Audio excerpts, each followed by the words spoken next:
मसला 1947 का है। आपको पता है कि जब भारत आज़ाद हुआ तो India independence act British parliament में पारित हुआ।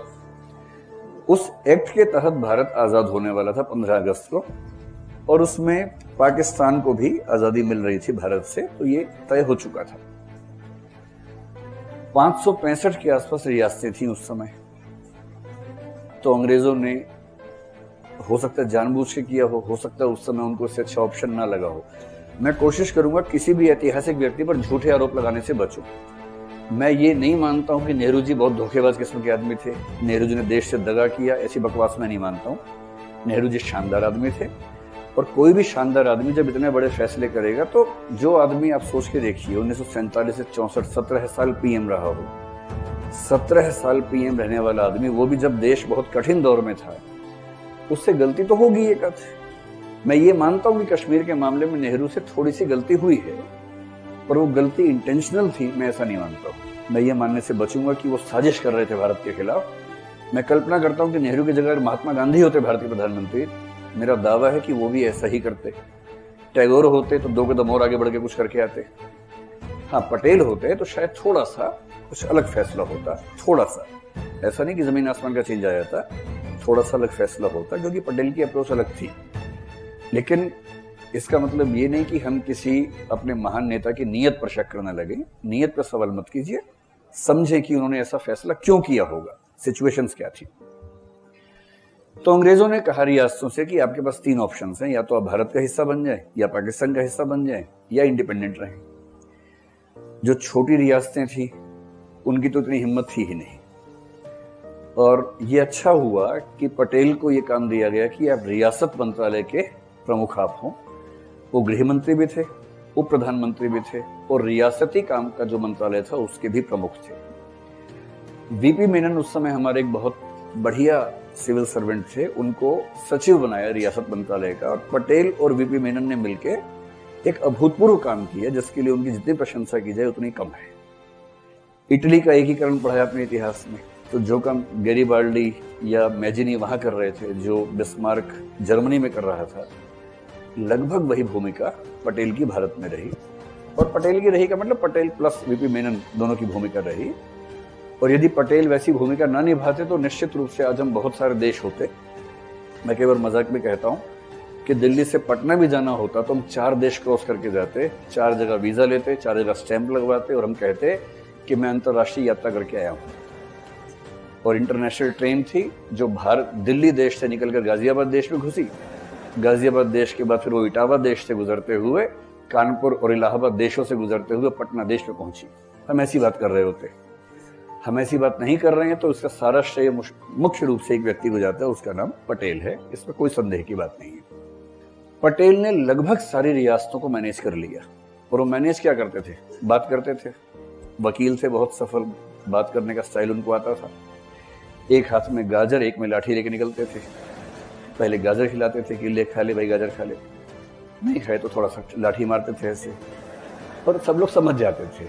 उनका एक ही कहना था कि देखो, तुम्हारी जनता ने, तुम्हारी रियासत की जनता ने स्वाधीनता आंदोलन में खूब बढ़ के हिस्सा लिया है। वो केवल अंग्रेजों से स्वाधीन नहीं होना चाह रहे, तुमसे भी होना चाह रहे हैं। तो या तो मान जाओ आराम से, नहीं तो विद्रोह करवाने में हमें 2 मिनट लगेंगे। जनता विद्रोह करेगी, आपके राजमहल के अंदर आएगी, फिर वो आपको साथ में उखाड़ के ले जाएगी। तो उससे बेहतर है कि आप चुपचाप मान जाएं और भारत का हिस्सा बन जाएं। पटेल ने यह भी समझाया कि जो 3 चीजें इंग्लैंड के पास थी, हम वही 3 चीजें आपसे मांग रहे हैं। हम कुछ और नहीं मांग रहे। हम डिफेंस मांग रहे हैं, विदेशी संबंध मांग रहे हैं, और संचार मांग रहे हैं। संचार का मतलब होता है जैसे नौसेना है, नौसैनिक परिवहन है, हवाई जहाज का परिवहन है, रेलगाड़ियां हैं, टेलीकम्युनिकेशन से, वो सब संचार में आता है। ये हिस्से हमें दे दो, बाकी तुम संभालो, क्या दिक्कत है। ये सब कहने की बात थी। ये सब कह के उनको मतलब फुसलाया गया। सब उनकी बात में आ गए। 1-2 ने कहा कि नहीं आएंगे बात में, भोपाल ने कहा बात में नहीं आएंगे, तो धमकाया तो वो भी कंट्रोल हो गया। त्रावणकोर ने कहा, कोचीन त्रावणकोर ने कहा, उसको भी धमकाया तो वो भी ठीक हो गया। मैं कहना चाह रहा हूं कि बहुत सारी धमकियों की वजह से भारत एक हुआ है। ऐसा नहीं कि सारा प्यार मोहब्बत से हो गया था। बहुत सारी धमकियां उस समय दी गई थी, और जैसे दाग अच्छे हैं वैसे धमकियां भी अच्छी हैं। अगर उससे एक देश का एक देश बनना संभव होता हो तो धमकियां ठीक हैं, ऐसा क्या है। 3 जगह मामला फंसा जो इतिहास में आप जानते हैं। एक फंसा जूनागढ़ में जो गुजरात के सौराष्ट्र का हिस्सा है, एक हैदराबाद में फंसा और एक फंसा जम्मू कश्मीर में। इसके अलावा एक बात और समझनी है कि जब अंग्रेज भारत से जा रहे थे तो क्या हो रहा था उस समय। भारत के हिस्से का एक बड़ा भाग कह सकते हैं कि अंग्रेजों के पास था और अंग्रेज उसको देके जा रहे थे, जिसको हम ब्रिटिश इंडिया कहते हैं, वो मिल रहा था हमें। भारत का ठीक ठाक हिस्सा 40% के आसपास रियासतों का हिस्सा था। रियासतें हमें मिल नहीं रही थी 15 अगस्त को। रियासतें हमारा हिस्सा बनेंगी या नहीं बनेंगी ये उनकी चॉइस थी। भारत की 5 टेरिटरीज फ्रांस के पास थी उस समय। एक चंद्रनगर जो पश्चिम बंगाल का हिस्सा है, फिर यनम, माहे, कराईकल, पौंडीचेरी। यनम पड़ता है आंध्र प्रदेश के इलाके में, माहे पड़ता है केरल के इलाके में, पौंडीचेरी है, कराईकल थोड़ा सा और चेन्नई की तरफ बढ़ेंगे पौंडीचेरी से 150 किलोमीटर तो वहां आता है। ये 4 अलग अलग हिस्से थे और फ्रांस के कब्जे में थे। इंग्लैंड भारत से जा रहा था, फ्रांस तो नहीं जा रहा था। ये हिस्से भारत को कैसे मिलेंगे ये डाउट था ही उस समय। फिर पुर्तगाल के पास गोवा था, दमन था, दीव था, दादरा नगर हवेली थी और पुर्तगाल भी भारत से नहीं जा रहा था। तो सवाल यह भी था कि पुर्तगाल का हिस्सा भारत को कैसे मिलेगा। इन सबको मिला के एक देश बनाना था, ये मजाक नहीं था, बहुत मुश्किल काम था। हमारे देश के सबसे बड़े 2 दुर्भाग्य ये रहे कि महात्मा गांधी 1948 की शुरुआत में चले गए, उनकी मृत्यु हो गई। संविधान पूरा बनते हुए देख नहीं पाए। अगर वो संविधान बनते हुए देख पाते तो शायद संविधान वैसा न होता जैसा आज है। कम से कम पंचायती राज केवल डीपीएसपी में ना होता, पंचायती राज की व्यवस्था पहले ही होती, जो 73वें 74वें संशोधन से बाद में हुई, शायद पहले ही हो जाती। दूसरा दुर्भाग्य यह रहा कि पटेल जो नेहरू से 14 साल बड़े थे उतने स्वस्थ नहीं थे। 1950 में उनकी मृत्यु हो गई। 50 दिसंबर में मुंबई में उनकी मौत हुई।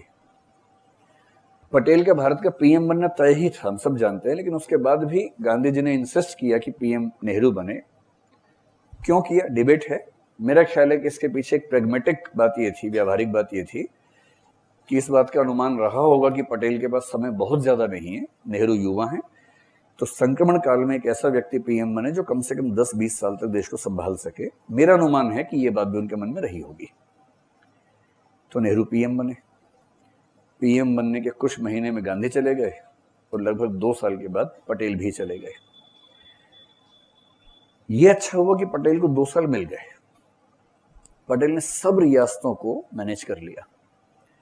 आप सोचे कि 565 में से पाकिस्तान के हिस्से को छोड़ भी दें, अगर 530-35 भी रियासतें हों, जो आदमी 530 में से 529 नंबर लाता हो उसको आप क्या रैंक देंगे। 2 मुश्किल प्रश्न आए थे उसके पेपर में, एक जूनागढ़ का, एक हैदराबाद का। उन मुश्किल प्रश्नों को भी सॉल्व कर ही लिया।